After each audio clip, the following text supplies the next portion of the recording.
wabarakatuh.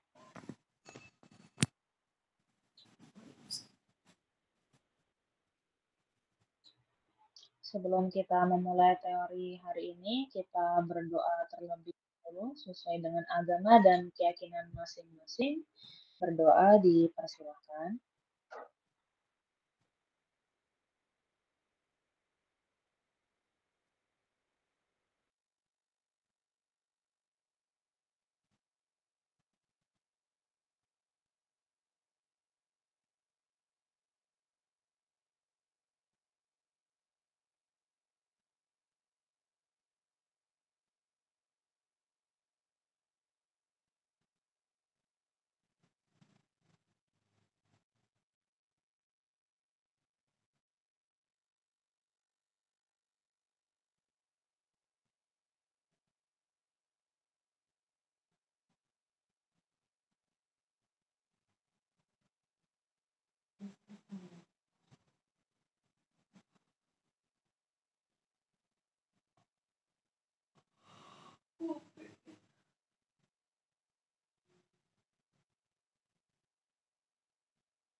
Berdoa selesai.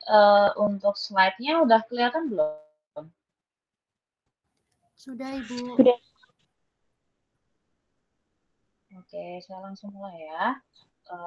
Untuk materi hari ini tentang ke workload atau analisis beban kerja.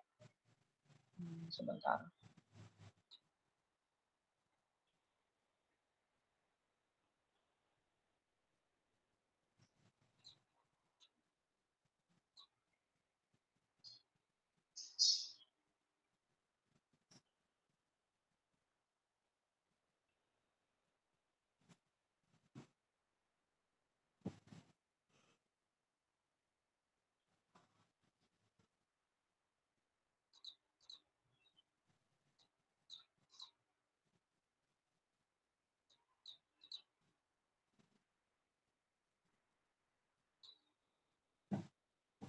Slide-nya tentang workload, benar?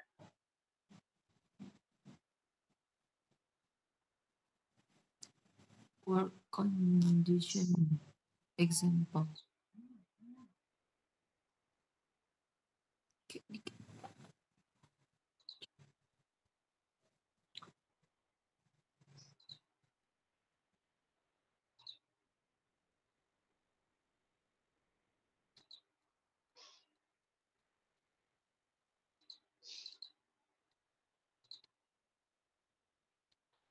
Oke, untuk yang teori mengenai analisis beban kerja atau workload. Jadi, untuk workload atau beban kerja itu dia adalah suatu tugas, jumlah tugas atau kegiatan yang harus diselesaikan oleh seseorang atau kelompok dalam suatu jabatan maupun unit kerja tertentu.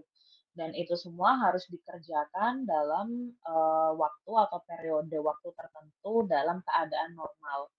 Jadi untuk workload ini biasanya diberikan pada entah itu individu atau kelompok atau tim kerja tertentu. Jadi biasanya untuk beban kerja sendiri, setiap kita misalnya eh, bekerja di suatu kantor, baik perkantoran ataupun misalnya industri, di plant, manufaktur, pabrik dan lain-lain, biasanya kita punya job desk masing-masing atau deskripsi kerja dari masing-masing individu tersebut. Nah, biasanya untuk workload atau beban kerja ini berbeda-beda tiap orang. Perbedaannya itu biasanya berdasarkan apa jabatan dari orang tersebut, terus juga tipe pekerjaannya seperti apa.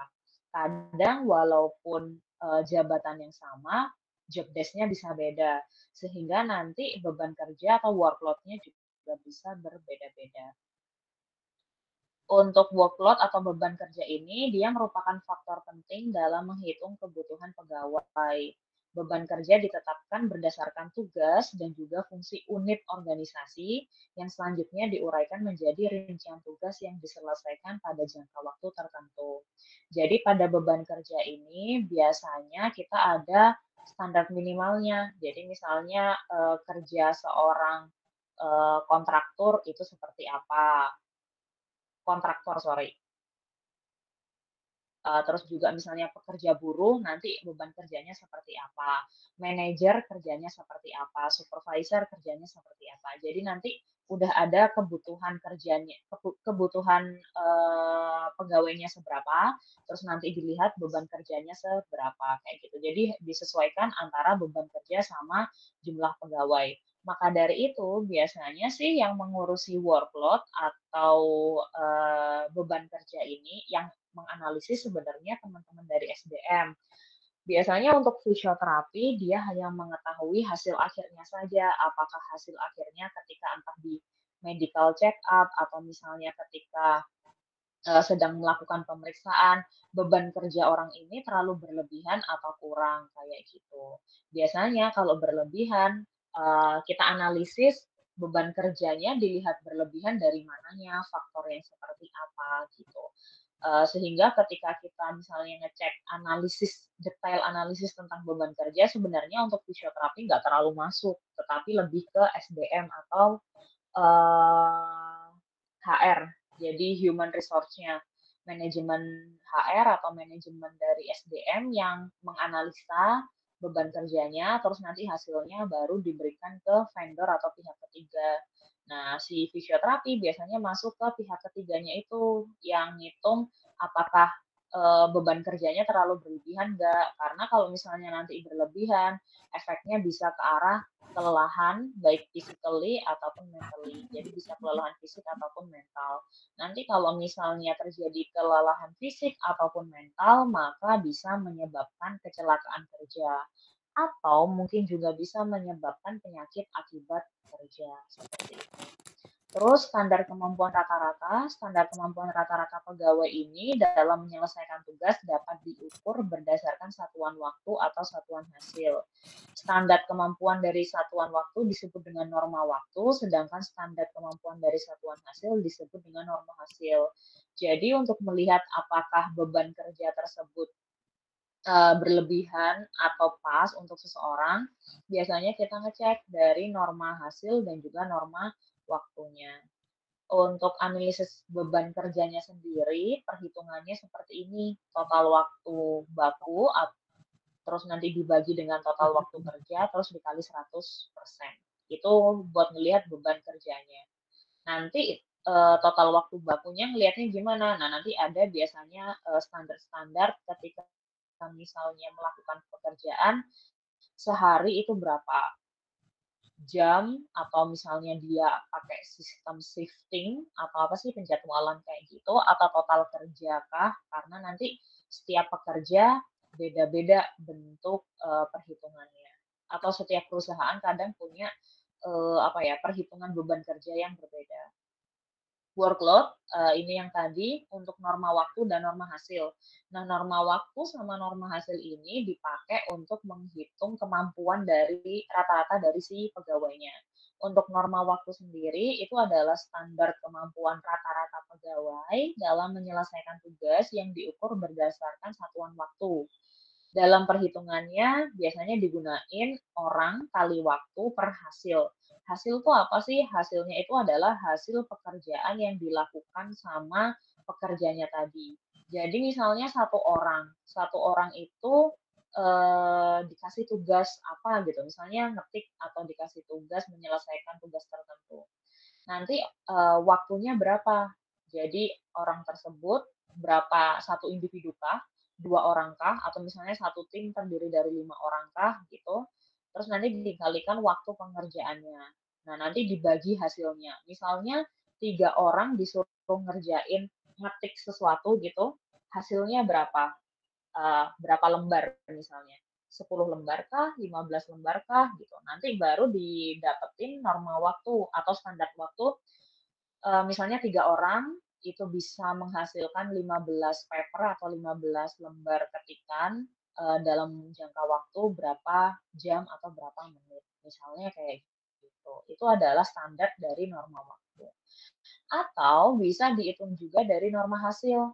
Untuk norma hasil ini adalah standar kemampuan rata-rata pegawai dalam menyelesaikan tugas yang diukur berdasarkan satu satuan hasil dan dapat diperoleh dalam waktu berapa lama. Kalau untuk norma hasil itu melihat hasil akhirnya berapa. Jadi sebenarnya hampir sama. Kalau di norma hasil ini berarti hasil dibagi orang kali waktu. Sama kayak tadi, jadi hasilnya berapa, misalnya yang diambil adalah tujuannya berapa lembar, misalnya 20 lembar.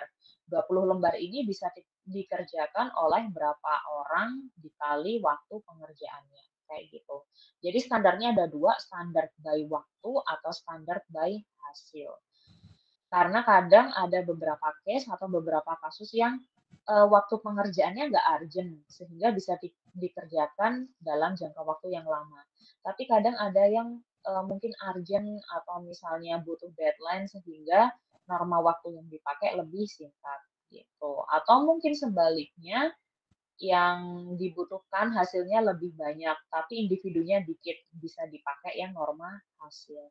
Jadi nanti bergantung perusahaan mau pakai yang mana. Nah, ini adalah standar dari waktu kerja. Waktu kerja dalam metode ini dimaksudkan sebagai jam kerja efektif. Artinya jam kerja yang secara efektif digunakan untuk bekerja. Biasanya untuk jam waktu kerja ini ada beberapa macam. Kalau dari pemerintah itu standar bekerja adalah 8 jam sehari. 8 jam sehari dikalikan 5 hari dalam seminggu. Itu adalah jam normal kerja. Lebih dari itu maka biasanya disebut dengan lembur. Atau bisa dipakai yang versi 7 jam dalam sehari, tapi 7 jamnya ini selama 6 hari kali seminggu.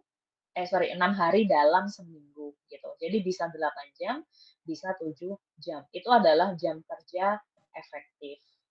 Tapi nanti kalau misalnya ternyata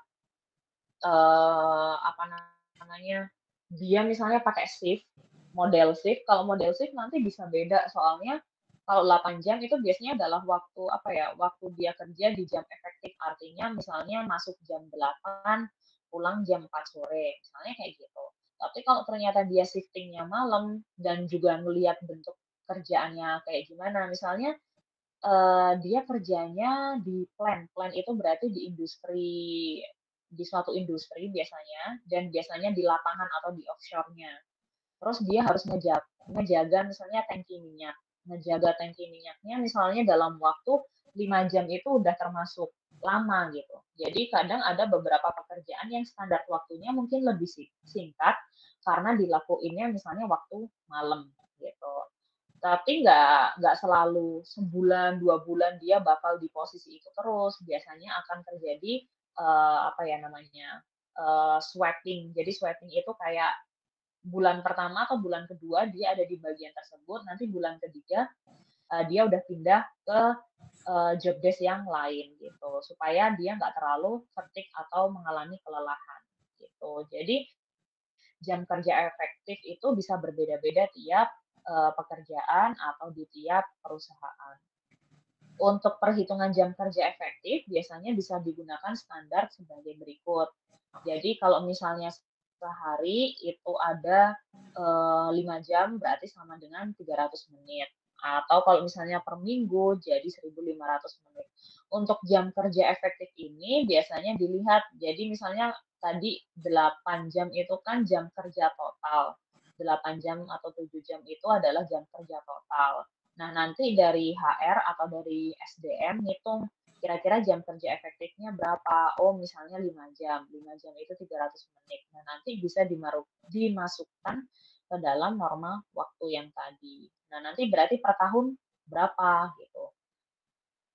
Biasanya ini dibikin untuk ngecek, misalnya kita kerja dalam waktu 8 jam, tapi kadang ada waktu buat istirahat, kadang ada waktu yang mungkin kita kita nggak terlalu produktif, atau mungkin ada jam yang dipakai sebagai jam apa sih namanya, misalnya dia ada izin entah ke rumah sakit, sakit, cuti atau gimana. Nah, biasanya dikurangi dalam jam-jam tersebut, sehingga jadinya jam kerja efektifnya adalah sekitar 5 jam. Nah, nanti 5 jam itu disesuaikan dengan tipe-tipe pekerjaannya. Terus kalau udah biasanya, beban kerjanya tadi dievaluasi.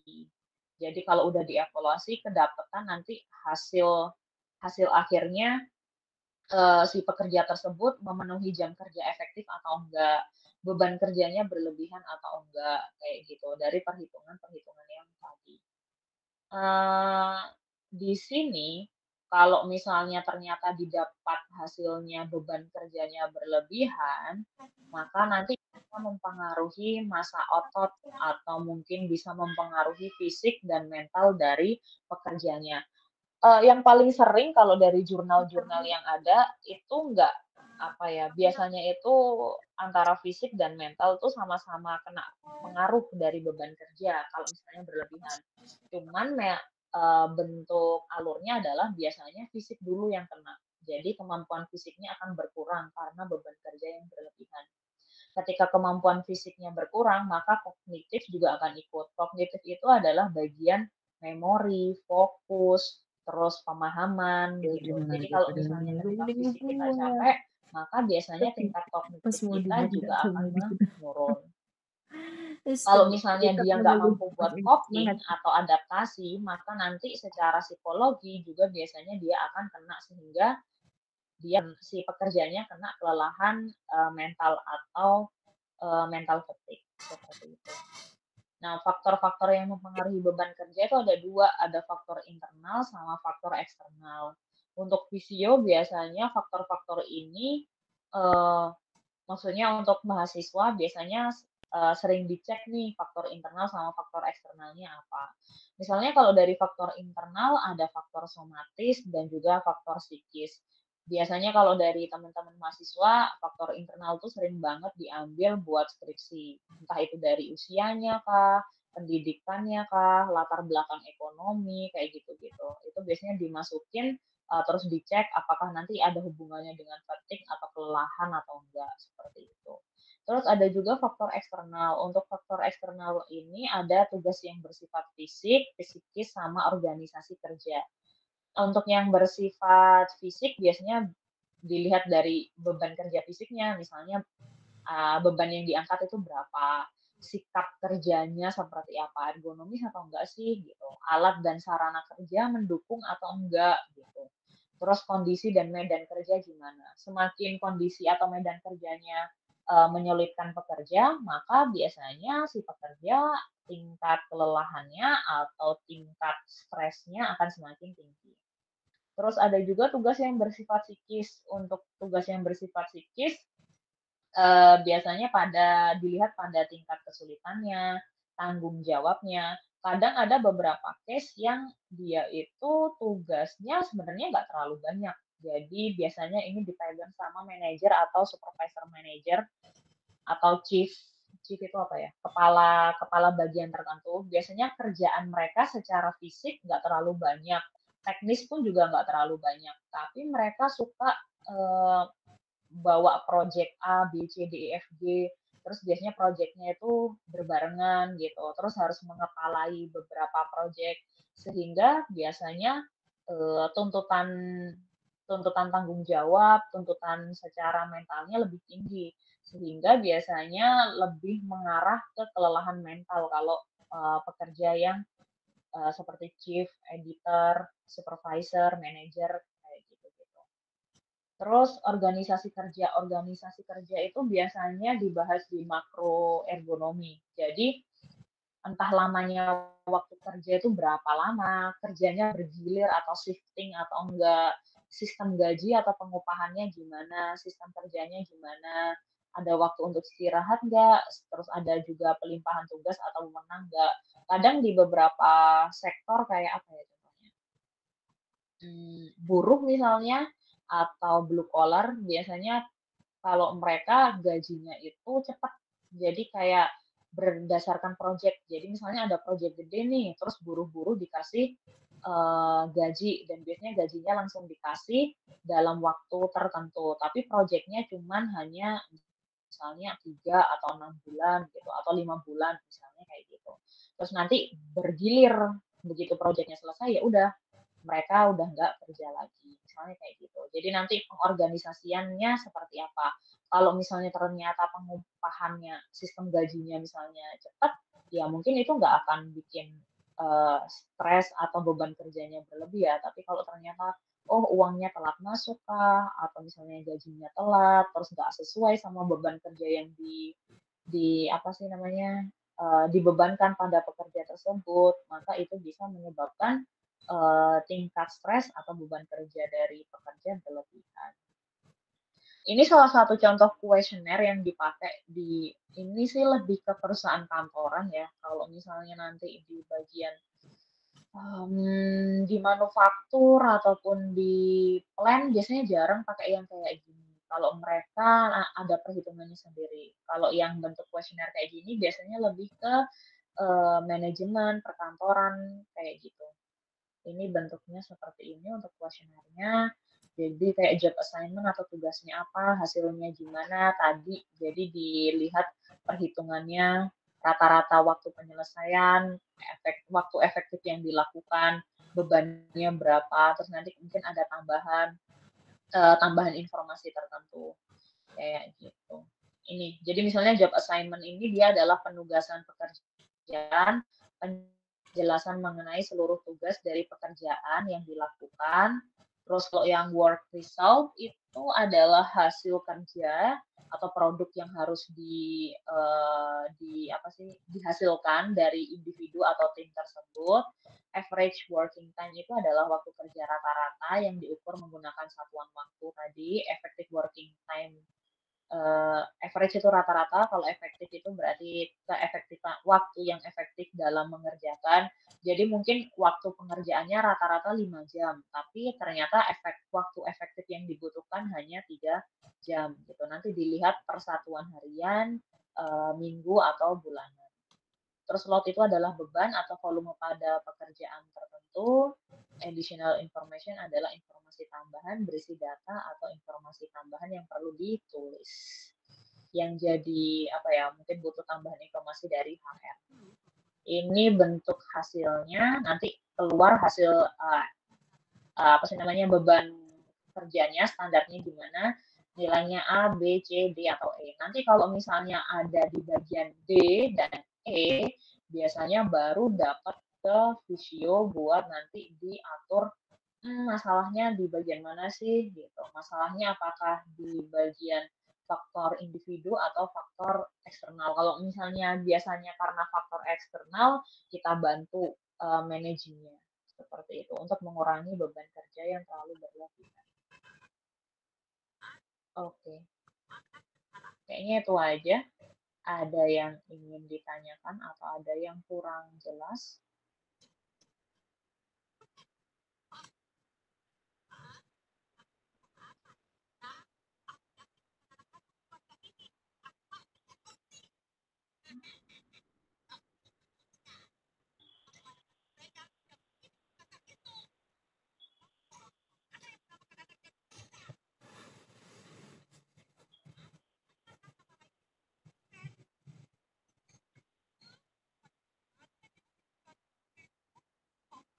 Ada pertanyaan? Dari saya cukup, Bu. Oke.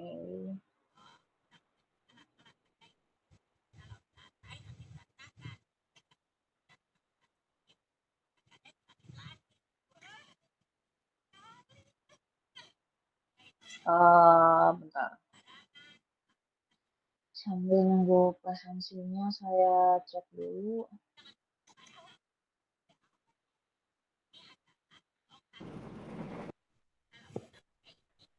Mohon maaf Ibu, itu jadwalnya udah keganti, cuman untuk ruangannya tidak bisa diganti e-learning, Bu. Tetap Nggak apa-apa. ya, Iya. Bu. Soalnya emang penjadwalannya untuk rata-rata teorinya emang pada apa namanya pada offline semua harusnya. Cuman karena keterbatasan ruangan karena ada ini ya profesi juga ternyata harus pamung, terus kelasnya harus berubah-berubah dan ganti-ganti sehingga yang reguler harus ngalah dulu dijadiin online untuk yang bagian teori gitu. Jadi nggak apa-apa, Bu Asyara sama Prodi udah ngomong kok. Baik Ibu, terima kasih.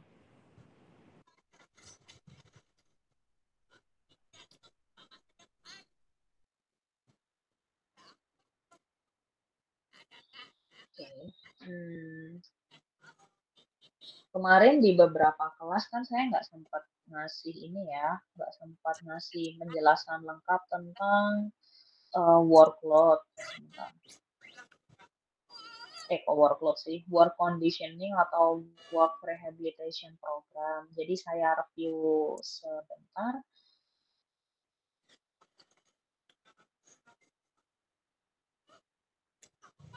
Oke. Ini materi yang kemarin tentang work conditioning sama work hardening. Kalau di materinya kita masih pakai work conditioning sama work hardening.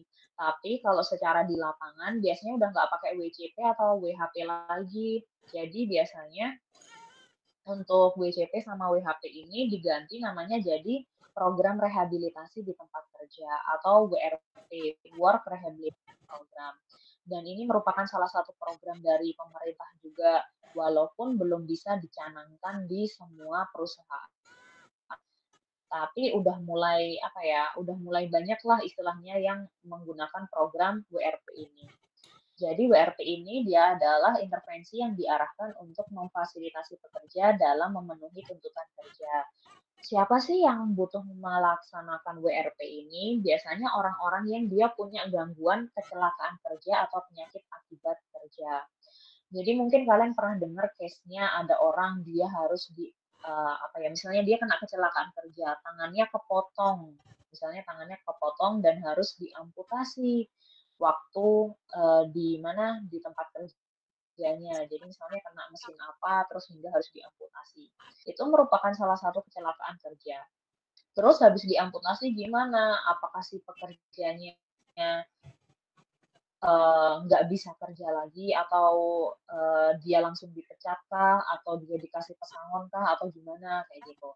Kalau dulu biasanya ya udah kalau misalnya selesai diamputasi maka si pekerja kan nggak bisa melakukan pekerjaan dia yang semula kan. Jadi rata-rata sama perusahaan biasanya akan ya udah dikasih pesangon istilahnya terus dipecat misalnya bukan dipecat sih kayak dikeluarkan atau tidak bisa bekerja kembali. Tapi kalau dengan WRP atau program rehabilitasi ini, si pasien atau si pekerja tadi difasilitasi. Jadi difasilitasi mungkin dipindah ke bagian tertentu atau bagian lain dalam perusahaan tersebut. Mekanismenya sebenarnya ada beberapa. Mekanisme yang pertama adalah si pekerja kembali ke perusahaan tersebut si pekerja kembali ke perusahaan tersebut dan dia mendapatkan pekerjaannya kembali yang sesuai. Jadi misalnya sebelumnya pekerjaannya di bagian packing, ya nanti waktu dia kembali dia tetap di bagian packing. Tapi ada juga mekanisme kedua, misalnya setelah kita cek asesmen kemampuan fisik dan kapasitas fisiknya ternyata dia nggak mumpuni untuk balik ke pekerjaan dia yang semula, maka dia dipindah ke bagian atau pekerjaan yang dia bisa. Misalnya awalnya tadi di bagian packing, dia nggak bisa di bagian tersebut, maka dia dipindah ke bagian misalnya administrasi atau bagian yang misalnya buat ngecek ketersediaan produk dan lain-lain, misalnya kayak gitu. Jadi ada beberapa mekanisme. Mekanisme yang terakhir atau yang ketiga itu biasanya kalau nggak salah di beberapa perusahaan dia menyediakan misalnya ada perusahaan cabang yang lebih kecil, maka si pekerja tersebut dipindah ke perusahaan yang entah perusahaan lain atau perusahaan yang bekerja sama dengan perusahaan tersebut atau mungkin subdivisinya lalu bekerja di bagian tersebut. Misalnya kayak gitu. Jadi ada beberapa mekanisme yang disediakan atau difasilitasi dari perusahaan. Tujuannya untuk WRP ini adalah untuk ini memaksimalkan tingkat fungsi, bisa dibaca sendiri ya, menyediakan lingkungan kerja yang efektif, Terus yang penting adalah mengurangi biaya perawatan kesehatan dan mengurangi hari kerja yang hilang.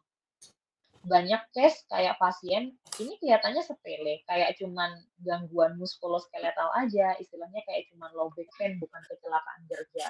Tapi bisa dibayangin kalau misalnya dia low back pain, terus dia izin ke rumah sakit atau izin sakit kayak gitu. Sehari 2 hari mungkin nggak apa-apa, tapi low back pain itu punya kecenderungan dia akan kembali lagi, atau gangguan-gangguan MSDS itu biasanya nggak cuma sekali 2 kali, kadang setahun bisa terjadi 3 kali, kadang 4 kali, kadang bolak-balik, bahkan kadang harus operasi. Otomatis waktu kerja yang digunakan itu hilang karena dia harus izin ke rumah sakit lah atau harus periksa lah kayak gitu. Sehingga butuh dilakukan program rehabilitasi pada si pasien tersebut sehingga dia bisa lebih sehat dan fungsinya bisa lebih mendekati normal lah gitu, atau keluhan MSDS-nya berkurang dan tingkat produktivitas dari pekerja tersebut bisa naik kayak gitu. Makanya butuh dilakuin work rehabilitation program. Basicnya atau dasarnya WRP ini dari ICF sama. Cuman bisa dilihat di sini, kalau di ICF, assessment kita misalnya rehabilitasi di kasus-kasus muskulo pada umumnya fokusnya kan ke arah individunya aja ya. Tapi kalau misalnya di WRP, kita juga harus fokus ke analisis pekerjaan. Ini dia. Jadi ke analisis pekerjaannya. Job or task analisisnya dilihat dari fisiknya, psikologikalnya, organisasinya, kognitif, dan lain-lain. Job demand atau tuntutan kerjanya seperti apa sih? Kalau misalnya kita ngelihat capability atau kemampuan fisik, kita kan udah bisa ya belajar dari muskulo, neuro, kardio. Jadi kayak secara fisik kapasitasnya seberapa kita udah tahu. Tapi kalau secara analisis kerjaan gimana sih? Nah, salah satunya kita juga bisa melihat tadi beban kerjanya.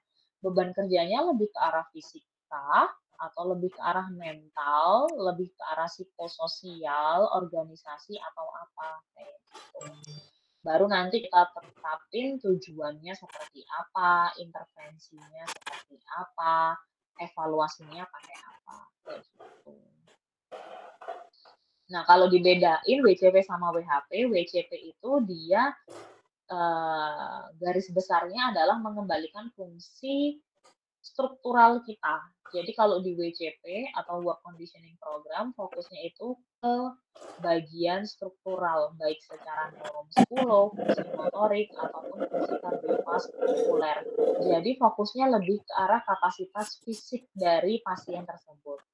Tapi kalau WHP, dia itu fokusnya lebih ke arah kemampuan vokasional. Kemampuan vokasional itu adalah kemampuan yang berhubungan dengan fungsi kerja. Jadi kalau WCP fokusnya ke kemampuan fisik sehari-hari, kalau WHP lebih ke arah kemampuan fungsi vokasional atau fungsi terkait kerja. Misalnya yang membedakan gini, kalau WCP kita ngelakuin rehab WCP, pasien butuhnya cuma butuh buat minum, buat makan, itu aja udah cukup.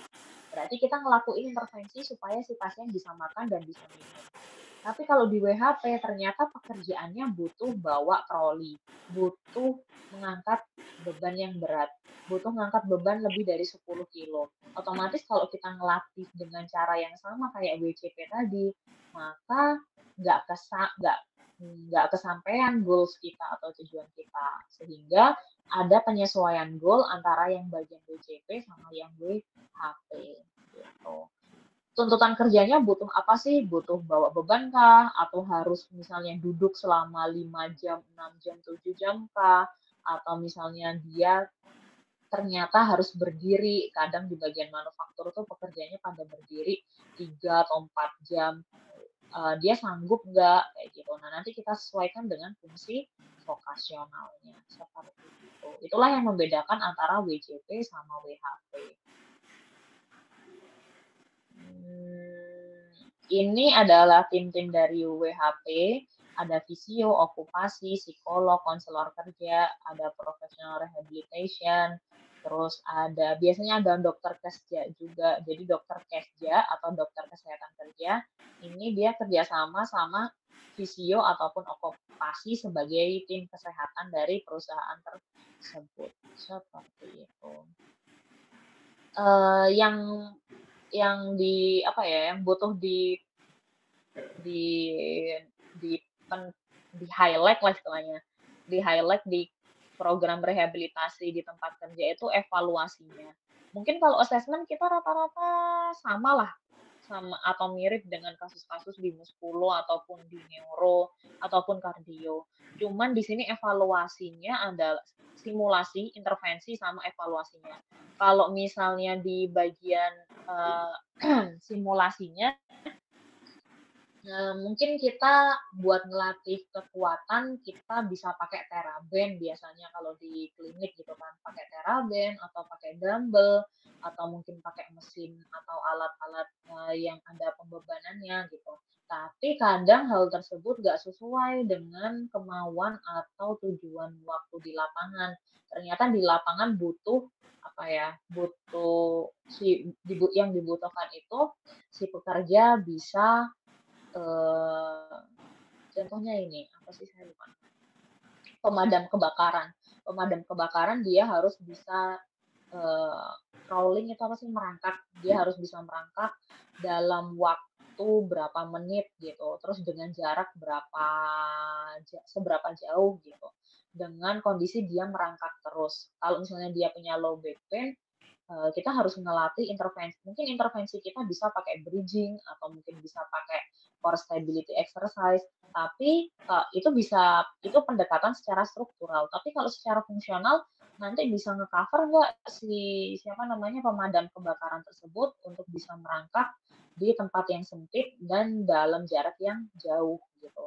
Jadi di situ kadang kita bikin simulasi, si pekerjanya suruh merangkak, terus misalnya kita habis ngelakuin strengthening exercise, terus si pasien atau si pekerja suruh merangkak, terus kita waktuin berapa waktunya, udah sesuai ya dengan kapasitas dan job desk-nya dia atau enggak gitu. Jadi jangan lupa buat ngecek kemampuan fungsional atau standar fungsi vokasional di pekerjaannya dia itu apa, tuntutan kerjanya itu apa, kayak gitu. Nah, evaluasinya biasanya dalam bentuk kuesioner kalau di work rehabilitation program. Jadi biasanya kuesionernya berhubungan dengan kemampuan fungsi vokasionalnya. Seperti itu. Iya, itu aja kayaknya. Mungkin kemarin ada beberapa mahasiswa yang sempat nanya untuk WCP dan HLP. Itu aja dari saya. Ada pertanyaan atau ada yang ingin didiskusikan? Sambil saya foto untuk presensi.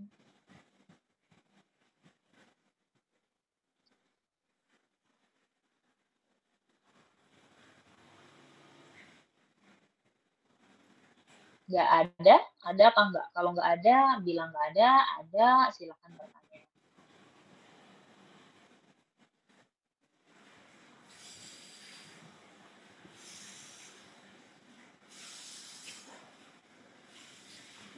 Nggak ada?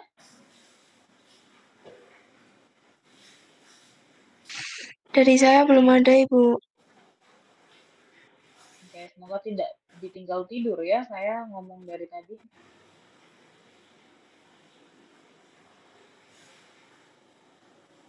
Oke, kalau nggak ada, mungkin saya sudahi untuk pertemuan hari ini. Terima kasih, sehat selalu. Wassalamualaikum warahmatullahi wabarakatuh. Waalaikumsalam warahmatullahi wabarakatuh. Terima kasih, Bu. Terima kasih, Bu. Terima kasih, Bu.